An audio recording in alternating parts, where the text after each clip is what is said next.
നമസ്കാര സുഹൃത്തുക്കളെ, പച്ചച്ചക്ക food and ട്രാവലിന്റെ പുതിയൊരു വീഡിയോയിലേക്ക് എല്ലാവർക്കും ഒരിക്കൽ കൂടെ സ്വാഗതം. നമ്മളെ ഇച്ചിരി ഇഞ്ചി പറിക്കാൻ പോവാ. എന്തോരം ഉണ്ടെന്നൊന്നും അറിയത്തില്ല കേട്ടോ.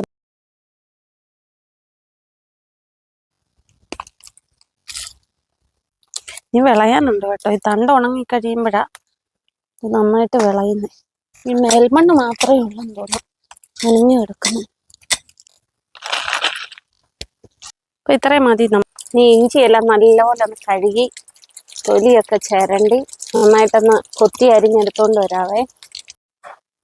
ഇത്തിരി വലിയ കഷ്ണങ്ങളാക്കി മുറിച്ചട്ടെ ചോപ്പറിനകത്തിലിട്ട് നല്ല പൊടി പൊടിയായിട്ട് അരിഞ്ഞെടുക്കാം. അതാവുമ്പോഴേ എളുപ്പമുണ്ട്. രണ്ടായിട്ട് പൊടിച്ചെടുക്കാം. ഇതുപോലെ ബാക്കിയും കൂടെ ഒന്ന് അരിഞ്ഞെടുക്കാം. ഞാനിന്നേ ഒരു ഇഞ്ചിക്കറി ഉണ്ടാക്കാൻ പോവാ. ഇഞ്ചിക്കറി, ഇഞ്ചിക്കറി, പുളി ഇഞ്ചി, പിന്നെ ഇഞ്ചിപ്പുളി എന്നൊക്കെ പറയുന്നത്. നമ്മള് നാടൻ ഭാഷയിൽ ഇഞ്ചിക്കറി എന്ന് പറയും. അപ്പം ഇഞ്ചിക്കറി ഉണ്ടാക്കാൻ പോവാ കേട്ടോ. ചീനച്ചട്ടി ഒന്ന് ചൂടാവട്ടെ. അപ്പോഴത്തേക്ക് നമുക്ക് സാധനങ്ങൾ എന്തൊക്കെയാണ് വേണ്ടിയെന്ന് നോക്കാം. 250 ഗ്രാമോളം ഇഞ്ചിയുണ്ട്. ഇഞ്ചിയും പുളിയുമാണ് ഇതിന് മെയിനായിട്ട് വേണ്ടിയത്. ഇഞ്ചിപ്പുളി എന്നല്ലേ പേര്. അപ്പം എല്ലാവർക്കും അറിയാം കേട്ടോ. പക്ഷെ ഞാൻ ഇഞ്ചിക്കറി വെക്കുന്നത് എങ്ങനെയാണെന്ന് കാണിക്കുന്നത്. പിന്നെ ഒരു ചെറുനാരങ്ങ വലിപ്പത്തിൽ പുളി, വാളൻ പുളി. അതിൻ്റെ കളർ ഇങ്ങനെ മാറിയതാ കേട്ടോ. ഇത് ഉപ്പും കൂടെ ഇത്തിരി ഉപ്പും ഒക്കെ ഇട്ട് ഞാനിങ്ങനെ തിരുമ്മി ഉരുളയാക്കി വെച്ചേക്കുമായിരുന്നു. അതിൽ നിന്ന് കുറച്ച് എടുത്തതായത്. ഒരു ചെറുനാരങ്ങ വലിപ്പത്തിലുണ്ടത്. ഒരു 10-12 കഷ്ണം ചെറിയ ഉള്ളി, 3 പച്ചമുളക്. ഇത് ബുള്ളറ്റ് മുളക്. അതിനാകുമ്പോൾ നല്ല എരിയുള്ളതാ. എരിയൊക്കെ ആവശ്യത്തിന് നോക്കിയിട്ടേ ചേർക്കാവുള്ളൂ കേട്ടോ. കറിവേപ്പില, ശർക്കര പാനിയാക്കി അതാണ് ഇത്. 1.5 ടീസ്പൂൺ മുളക് പൊടി എടുത്തിട്ടുണ്ട് കേട്ടോ. പിന്നെ വെളിച്ചെണ്ണ ഇത്രയും നമുക്ക് വേണ്ട, പക്ഷെ ഞാൻ എടുത്തപ്പോൾ അത്രയും എടുത്തന്നേ ഉള്ളൂ. പിന്നെ കായപ്പൊടി, ഉപ്പ്. ചീനിച്ചട്ടി ചൂടായി ചീനിച്ചട്ടിയിലേക്ക് നമുക്ക് ഈ ഇഞ്ചിയൊക്കെ ഒന്ന് വറുത്തെടുക്കാനുള്ള എണ്ണ ഒഴിച്ചു കൊടുക്കാം. വെളിച്ചെണ്ണയാണ് ഞാൻ എടുത്തേക്കുന്നത് കേട്ടോ. ഈ ഒരു ചെറിയ തവിക്ക് 2 തവി. ടേബിൾ സ്പൂൺ ആകുമ്പോൾ ഒരു 2 ടേബിൾ സ്പൂൺ വെളിച്ചെണ്ണ ഒഴിച്ചു. അതിലേക്ക് നമുക്ക് ചോപ്പ് ചെയ്ത് വെച്ചേക്കുന്ന ഇഞ്ചി ഇട്ട് കൊടുക്കാവേ. ഈ കൂടെ തന്നെ അരിഞ്ഞു വെച്ചിരിക്കുന്ന ചുമന്നുള്ളി, നീളത്തിൽ അരിഞ്ഞതാണേ. നമുക്ക് ഇഷ്ടമുള്ള ഷേപ്പിലൊക്കെ അരിയാം കേട്ടോ. പിന്നെ വട്ടത്തിൽ അരിഞ്ഞു വെച്ചിരിക്കുന്ന പച്ചമുളക്, പിന്നെ കറിവേപ്പില. ഇതെല്ലാം കൂടെ നന്നായിട്ടൊന്ന് ഫ്രൈ ചെയ്തെടുക്കാം കേട്ടോ. എന്ന് പറഞ്ഞാൽ നല്ലൊരു ബ്രൗൺ കളർ ആവുന്നത് വരെ. അതിലേക്കൊരു അല്പം ഉപ്പ്, ഉപ്പ് കല്ലാണേ, അതിട്ട് കൊടുക്കാവേ. ഇതൊന്ന് ഇളക്കി കൊടുക്കാം. അപ്പോഴത്തേക്കില്ലേ ഇതൊന്ന് ഫ്രൈ ആയി വരുമ്പോഴത്തേക്കും നമുക്ക് വാളംപുളി എടുത്ത് വെച്ചിരിക്കുന്നതില്ലേ, അത് ഒരു ബൗളിലേക്ക് ഇട്ടിട്ട് അതിനകത്തിലോട്ട് നമുക്ക് ചൂടുവെള്ളം ഒഴിച്ചു കൊടുക്കാം. അതാകുമ്പോഴേ പെട്ടെന്ന് ഈ പുളി അങ്ങ് അലുത്ത് വരും. നമുക്ക് ആവശ്യത്തിനുള്ള വെള്ളം ഈ ബൗളില്ലേ, അതിനൊരു 2-3 ബൗള് വെള്ളമേ. അലുത്ത് വരട്ടെ. എന്നിട്ട് നമുക്കിത് നല്ലപോലെ ഞെരടി പിഴിഞ്ഞ് ഇതെടുക്കണം. നല്ലതല്ലേ, എരി, പുളി, മധുരം എല്ലാം കൂടെ ആകുമ്പോഴത്തേക്കും. ചോറിന് മാത്രമല്ല കേട്ടോ, ഇത് വേണമെങ്കിൽ എനിക്ക് തോന്നുന്നു ഈ ബിരിയാണിക്കൊക്കെയും കൂടെയും കൂട്ടാവെന്ന് തോന്നുന്നു. നമ്മുടെ ഇഞ്ചി എല്ലാം നല്ല ബ്രൗൺ കളറായി വന്നേ. അപ്പോഴേ കരിഞ്ഞു പോകാതിരിക്കാനായിട്ട് ഞാൻ അടുപ്പേൽ നിന്ന് ഇങ്ങോട്ടൊന്ന് മാറ്റി വെച്ചതാ കേട്ടോ. ഒരിത്തിരിയും കൂടെ ഒന്ന് നോക്കണം. കണ്ടോ, ചെറിയ കിലിയില എന്നുള്ള ശബ്ദമൊക്കെ കേൾക്കുന്നുണ്ടോ. ഇത്തിരി കരിഞ്ഞു പോവുകയും ചെയ്യും.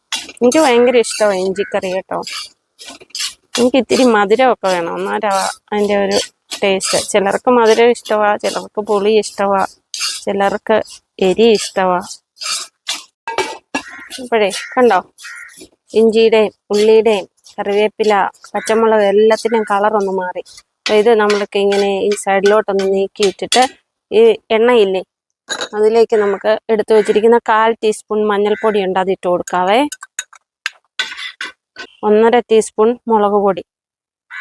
ഇത് കാശ്മീരി മുളകും വറ്റൽ മുളകും പിരിയമുളകും കൂടെ കൂട്ടി നമ്മൾ തന്നെ പൊടിച്ച മുളക് പൊടിയാണ്. ഇതിനെ നന്നായിട്ടൊന്ന് ഇളക്കി കൊടുക്കാം. മുളക് പൊടിയുടെ ആ പച്ചമണമൊക്കെ ഒന്ന് മാറി വരുമ്പോഴത്തേക്കില്ലേ, അതിലേക്ക് ഇച്ചിരി കായപ്പൊടി ഇട്ട് കൊടുക്കാം. കായപ്പൊടിയോ ഉലുവാപ്പൊടിയോ വേണമെങ്കിൽ ചേർക്കാം കേട്ടോ. ഓരോർക്ക് ഇഷ്ടമുള്ളത് ചേർത്ത് കൊടുക്കാവേ.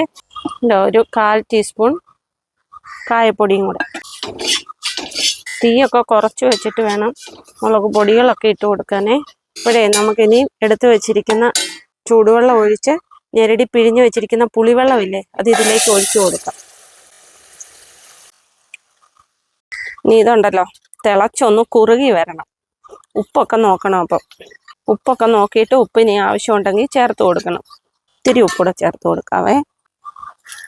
ഇനി ഇതൊന്ന് കുറുകി വരുമ്പോഴത്തേക്ക് നമ്മൾ എടുത്തു വെച്ചിരിക്കുന്ന ശർക്കര ഉരുക്കിയതില്ലേ, അതും കൂടെ ഒഴിച്ചു കൊടുക്കണം. അപ്പോൾ ഇത് തിളക്കട്ടെ. ഇഞ്ചിക്കറിക്കകത്തിൽ ചേർത്ത പുളിവെള്ളമില്ലേ, അപ്പോൾ അതെല്ലാം ഒന്ന് കുറുകി വരാൻ തുടങ്ങി. അതിലേക്കില്ലേ നമ്മൾ എടുത്തു വെച്ചിരിക്കുന്ന ശർക്കരപ്പാനി ഒഴിച്ചു കൊടുക്കാവേ. ഓരോരുത്തരുടെ മധുരം നോക്കിയിട്ട് അതിനനുസരിച്ച് ചേർത്ത് കൊടുക്കാം കേട്ടോ. നന്നായിട്ട് ഇളക്കി കൊടുക്കാം.